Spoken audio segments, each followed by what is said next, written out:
Good morning all of you. मैं सुरेश कुमार आप लोगों का स्वागत करता हूं मेरे यूट्यूब चैनल पे। आज हम लोग बात करेंगे बीएड प्रथम सेमेस्टर के अंतर्गत पेडागोजी विषय के अंतर्गत जीव विज्ञान और भौतिक विज्ञान शिक्षण के बारे में। दोस्तों, आप सभी को पता है कि आज का युग जो है वो विज्ञान एवं तकनीकी का युग है। वैज्ञानिक आविष्कारों के परिणाम स्वरूप हमारा जीवन अपने पूर्वजों की अपेक्षा अधिक सुविधापूर्ण होता जा रहा है। मनुष्य ही एकमात्र ऐसा सामाजिक प्राणी है जिसमें सोचने विचारने की क्षमता पाई जाती है। प्रारंभ से ही वह इस प्रयास में लगा हुआ है कि प्रकृति क्या है, ये कैसे विकसित होती है। मानव ने अपनी इसी अधीरता के कारण आरंभ से ही प्रकृति को परिभाषित करने का प्रयास किया है। अपनी जानने, सोचने व समझने की प्रकृति के कारण उसने प्रकृति के विभिन्न अनुत्तरित प्रश्नों का उत्तर खोजने का प्रयास किया है। प्रकृति के प्रश्नों के उत्तर खोजने में मनुष्य ने एक प्रक्रिया का अनुसरण किया और उस प्रक्रिया के द्वारा वह प्रकृति के अनुत्तरित प्रश्नों का उत्तर खोजने में सफल हुआ। वह प्रक्रिया थी विज्ञान की प्रक्रिया। यह जानना अत्यंत आवश्यक है कि विज्ञान क्या है, इसकी शिक्षा क्यों दी जाए तथा इसकी प्रकृति कैसी है। तो दोस्तों, आज हम लोग इस यूनिट के अंतर्गत, जो कि पहला यूनिट है, उसके अंतर्गत इसके अर्थ के बारे में, परिभाषा के बारे में और प्रकृति के बारे में विस्तार से चर्चा करेंगे। तो चलिए हम लोग सर्वप्रथम बात करते हैं विज्ञान के अर्थ के बारे में, मीनिंग ऑफ साइंस।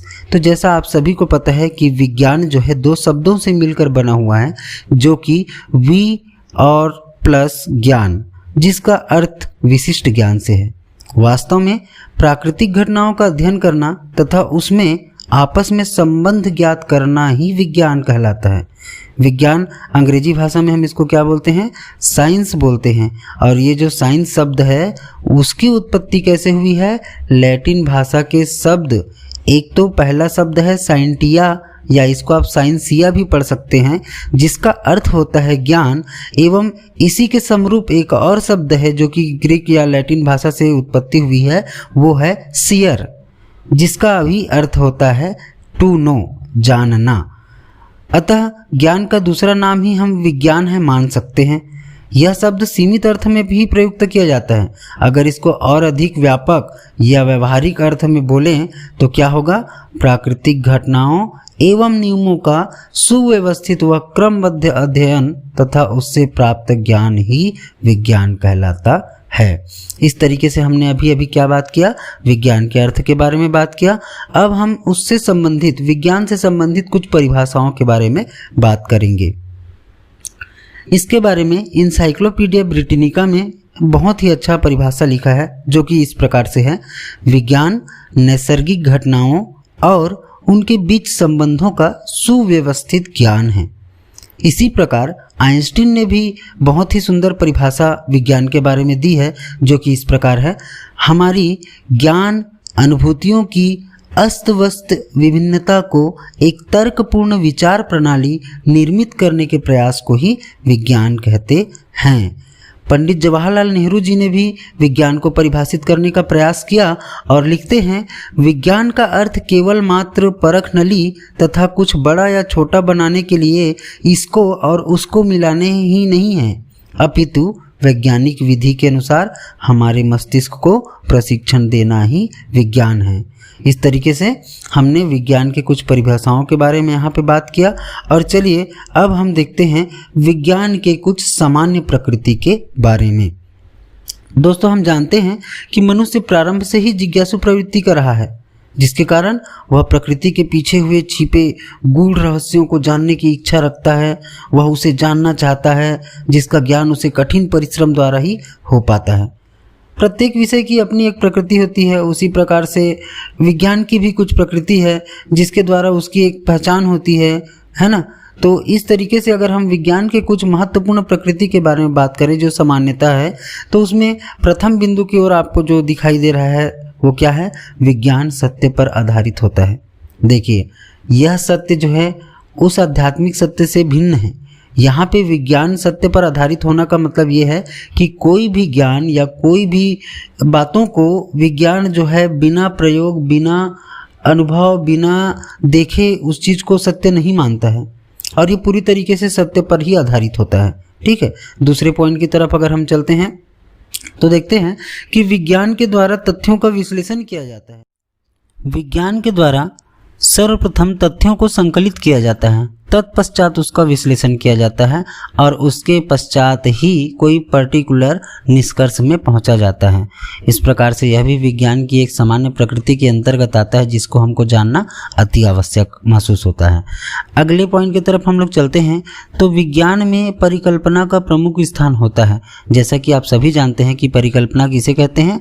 तो परिकल्पना जो है किसी भी समस्या का एक प्रस्तावित समाधान होता है, और यह प्रस्तावित समाधान जो है नकारात्मक भी हो सकता है, सकारात्मक भी हो सकता है, दिशात्मक भी हो सकता है, अदिशात्मक भी हो सकता है। लेकिन ज़्यादातर रिसर्चर या जो शिक्षाविद हैं या फिर जो शोध करता है, उनके द्वारा जो परिकल्पना का यूज़ किया जाता है वो कौन सी परिकल्पना है? शून्य परिकल्पना, या फिर उसको नल हाइपोथेसिस भी बोलते हैं। ठीक है, अगले पॉइंट की तरफ हम लोग चलते हैं। तो विज्ञान पक्षपात रहित विचारधारा है, अर्थात यह किसी भी कंडीशन में किसी का पक्ष नहीं लेता। यह केवल सत्य पर आधारित होता है और एक निश्चित सिद्धांतों के अनुरूप कार्य करता है। यदि हम उदाहरण के लिए बात करें तो विज्ञान और तकनीकी के अंतर्गत फिजिकल साइंस से एक एग्जाम्पल हम यहाँ पे ले सकते हैं कि आपने अपने गेम में मोबाइल में ज़रूर कभी न कभी आपने कार रेसिंग गेम जो है ज़रूर खेला होगा। तो उसमें आपने देखा होगा कि लेवल 1 से लेवल 10 तक मान लीजिए उसमें लेवल्स हैं। तो लेवल 1 को जब तक आप पार नहीं कर पाओगे तब तक आप लेवल 2 में नहीं पहुंच पाओगे। यहाँ पे वो आपको, जैसे कि शिक्षक जो है किसी पर्टिकुलर परीक्षा में या टेस्ट में बच्चे के द्वारा कमजोरी दिखाए जाने पर उसको प्रोग्रेस या उत्साहित करने के लिए आगे बढ़ा देता है ताकि वो अच्छे से कर पाए। लेकिन यहाँ पे विज्ञान इन चीज़ों को नहीं मानता है, बल्कि वो पूर्ण रूप से पक्षपात रहित होता है। ठीक उसी प्रकार से जैसे गेम में आप लेवल 1 को बिना पार किए लेवल 2 में प्रवेश नहीं कर सकते। तो ये इसकी पक्षपात रहित विचारधारा का एक प्रमाण है। अगले पॉइंट के बारे में हम लोग बात करते हैं। विज्ञान जो है वस्तुनिष्ठ मापकों पर निर्भर होता है। तो जाहिर सी बात है विज्ञान जो है एक स्टैंडर्ड रूल्स को फॉलो करता है और उस पर निर्भर करता है। वो किसी भी अन्य गतिविधि को, किसी भी अन्य चीज़ों को अपनाने से इनकार करता है। वो उन्हीं चीज़ों को मानता है जो मापक जो है वस्तुनिष्ठ हैं, उसका किसी व्यक्ति विशेष से कोई संबंध नहीं है। अगला पॉइंट हम लोग बात करते हैं। विज्ञान परिणामवाची निष्कर्षों की खोज है। वो हमेशा खोज करता है और एक निश्चित निष्कर्ष तक पहुंचने का प्रयास करता है, और विज्ञान की ये प्रकृति ही उसको बाकियों विषयों से विशिष्ट बनाती है, रोचक भी बनाती है और आकर्षक भी बनाती है। ठीक है, विज्ञान जो है समस्या का स्पष्ट हल है। विज्ञान का अध्ययन जब हम करते हैं या किसी भी पर्टिकुलर विज्ञान के क्षेत्र में जब हम प्रवेश करते हैं तो वहाँ पे हम देखते हैं कि किसी भी प्रकार की समस्या हो तो उसका जो है स्पष्ट हल, स्पष्ट प्रमाण या स्पष्ट निष्कर्ष हमको विज्ञान ही दे पाता है। विज्ञान जो है संज्ञा कम क्रिया अधिक है। विज्ञान को हम केवल नाम नहीं बोल सकते, बल्कि यह नाम से भी बढ़कर है और एक क्रिया की भांति हमको दिखाई देती है, क्योंकि ये कम्प्लीटली अगर हम बात करें तो ये हमेशा गतिशील होती है। सिद्धांत बनते रहते हैं, उसमें परिवर्तनशीलता आती जाती है, और जैसे जैसे ये चीज़ें आगे बढ़ती जाती हैं हमको एक नई तकनीक, एक नई चीज़ जो है सामने उभर कर वहाँ पे देखने को मिलती है।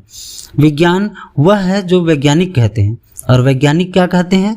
यह वैज्ञानिक विधि का अनुसरण है। ठीक है, तो इस तरीके से हमने यहाँ पे बहुत सारी प्रकृति देखी। इनके अंतर्गत हम लोग कुछ प्रकृति और यहाँ पे बात करते हैं, जिसके अंतर्गत हम जानते हैं कि विज्ञान की अपनी भाषा है। इसकी भाषा में वैज्ञानिक पद होते हैं, वैज्ञानिक प्रत्यय होता है, सूत्र होता है, सिद्धांत होता है, निदान होता है, संकेत होता है। ये सारी चीज़ें इसमें सम्मिलित होते हैं जो कि विशेष प्रकार के होते हैं तथा विज्ञान की भाषा को जन्म देते हैं। अगले पॉइंट की तरफ अगर हम बात करें तो विज्ञान का ज्ञान जो है वो सुव्यवस्थित होता है, क्रमबद्ध होता है, तार्किक होता है और अधिक स्पष्ट होता है। इसमें संपूर्ण वातावरण में पाई जाने वाली वस्तुओं के परस्पर संबंधों का अध्ययन किया जाता है तथा निष्कर्ष निकाले जाते हैं। विज्ञान के विभिन्न नियम, सिद्धांत, सूत्र आदि में संदेह की संभावना ही नहीं रहती। किसी भी कंडीशन में हम उसमें संदेह नहीं कर सकते। ये सर्वत्र एक समान ही रहते हैं। विज्ञान के अध्ययन से विद्यार्थियों में आगमन निगमन, सामान्यीकरण, अवलोकन की योग्यता का विकास होता है। विज्ञान के अध्ययन से विद्यार्थियों में अनुशासन, आत्मनिर्भरता, आत्मविश्वास इत्यादि गुणों का भी विकास होता है। विज्ञान का जो ज्ञान है उसका आधार जो है हमारी ज्ञानेंद्रियां होती हैं, और ज्ञानेंद्रियों द्वारा सीखा गया ज्ञान अधिक समय तक स्थायी रहता है। ये हम सभी जानते हैं कि अगर हम उसको ज्ञानेंद्रियों के माध्यम से कोई ज्ञान जो ग्रहण किया जाता है वो अधिक समय तक स्थायी बना रहता है। इस तरह हम विज्ञान की प्रकृति को देखते हैं। और अब इसके बाद फिर हम लोग विज्ञान की कुछ विशिष्ट प्रकृति के बारे में बात करते हैं, जिसके अंतर्गत आज की कक्षा में हम लोग 2 पॉइंट देखेंगे। तत्पश्चात हम लोग पेडागॉजी ऑफ साइंस विज्ञान की प्रकृति के भाग 2 में उसकी विस्तृत चर्चा करेंगे अगले कक्षा में। तो आज विज्ञान की प्रकृति के अंतर्गत विशिष्ट बात करते हैं हम लोग। सर्वप्रथम पॉइंट, विज्ञान जो है जैसा कहा गया है, science is a domain of inquiry.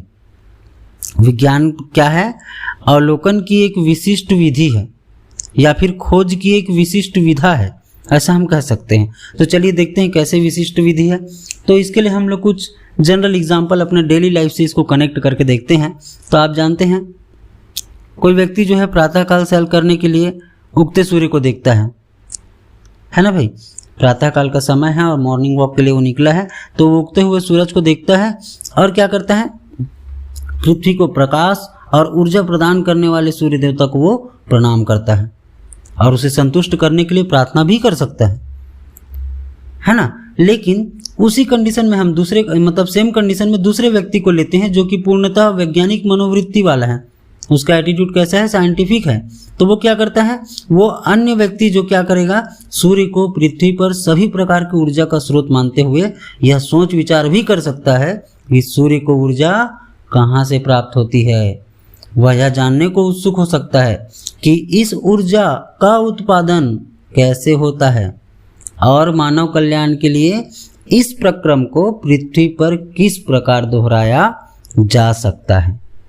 देखिए यहाँ पे 2 व्यक्ति हैं, दोनों की सोच अलग है और ये कहीं ना कहीं जो है एक प्रकार से खोज की एक विधा को हमारे सामने प्रस्तुत करता है। दोनों व्यक्ति के व्यक्तित्व की अगर हम बात करें तो एक पूर्णतः आध्यात्मिक सोच वाला व्यक्ति है जो कि अपनी जगह सही है, और दूसरी जगह जो वैज्ञानिक सोच वाला व्यक्ति है जो कि विज्ञान को प्रदर्शित कर रहा है और कहीं ना कहीं उसकी प्रकृति को वहाँ पे जानने का, परखने का प्रयास कर रहा है। अगले एग्जाम्पल की अगर मैं बात करूँ, आप देखेंगे कि महामारी के समय जो है मानव जाति को बचाने के लिए लोग क्या क्या करते हैं। जैसे कि वर्तमान में कोरोना महामारी था जिसके अंतर्गत लोग प्रार्थना करते हुए भी दिखे, दैविक सहायता मांगने के लिए वो विवश थे, मांग रहे थे। दूसरी ओर वैज्ञानिक की अगर हम बात करें तो वो क्या कर रहा था, महामारी के लिए जो उत्तरदायी रोगाणु हैं उसकी पहचान कर बीमारी से लड़ने और लोगों को बचाने के लिए इसके इलाज की विभिन्न युक्तियों को विकसित करने का प्रयास कर रहे थे, जिसमें वो लगभग पूर्ण रूप से सफल हो गए हैं। आप लोग अदर एग्जाम्पल अगर इसमें ऐड करना चाहें या जानना चाहें तो आप देखे होंगे चंद्र ग्रहण होता है या सूर्य ग्रहण होता है तो उस समय क्या करते हैं, कुछ लोग प्रार्थना करते हैं, उपवास रखते हैं, दान देते हैं, है ना भाई, ताकि इस परिघटना से होने वाले किसी भी बुरे प्रभाव से बचा जा सके। वैज्ञानिक क्या करता है, वैज्ञानिक ग्रहण को एक प्राकृतिक, नेचुरल जिसको बोलते हैं हम लोग ना, प्राकृतिक परिघटना के रूप में देखते हैं, उस दृश्य का आनंद लेते हैं, उसको समझने का प्रयास करते हैं कि यह घटना किस कारण होती है और खोज करते हैं कि क्या इसके कोई दुष्प्रभाव भी हो सकते हैं।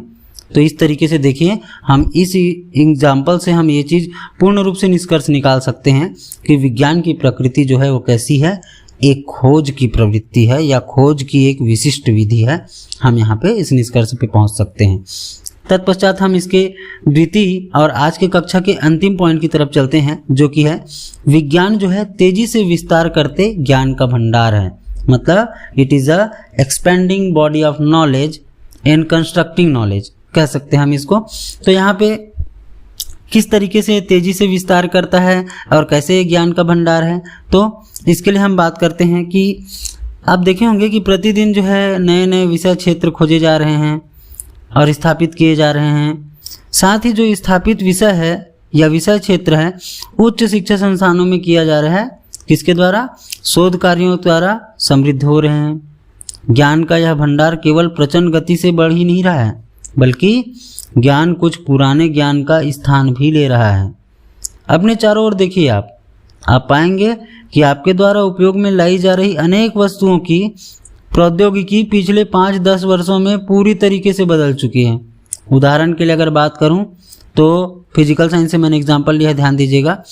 ऑडियो टेप, वर्तमान में आप देखे होंगे ऑडियो टेप आज लगभग लुप्त हो गए हैं। इसका स्थान किसने ले लिया है? सीडी ने ले लिया है, दैट इज कॉम्पैक्ट डिस्क, जिसकी क्षमता कितनी होती है, स्टोरेज क्षमता कितनी होती है? 750 MB। और इसके जगह और भी कुछ आ चुका है, वो क्या है? DVD, है ना, जिसकी क्षमता कितनी होती है? 4.7 GB, है ना, जो स्वयं भी तेजी से अन्य संचार साधनों द्वारा प्रस्थापित होती जा रही हैं। अब CD DVD की जगह कौन आ गया है? पेन ड्राइव आ गया है, जिसकी क्षमता और ज़्यादा हो चुकी है। हार्ड डिस्क आ चुके हैं, उसकी क्षमता तो 1 TB तक हो चुका है, 1 TB तक हो चुका है। तो इस संदर्भ में जो है विज्ञान को हम कह सकते हैं कि ये जो है अत्यंत गतिशील प्रक्रिया के तहत बढ़ती जा रही है, विस्तार करती जा रही है और साथ ही साथ ज्ञान का भंडारण भी करते जा रहे हैं। इस तरीके से आज हमने विज्ञान के अर्थ, परिभाषा एवं प्रकृति के अंतर्गत, विशिष्ट प्रकृति के अंतर्गत 2 पॉइंट को देखा है। आगे की कक्षाओं के लिए मेरे साथ बने रहिए, तब तक के लिए नमस्कार।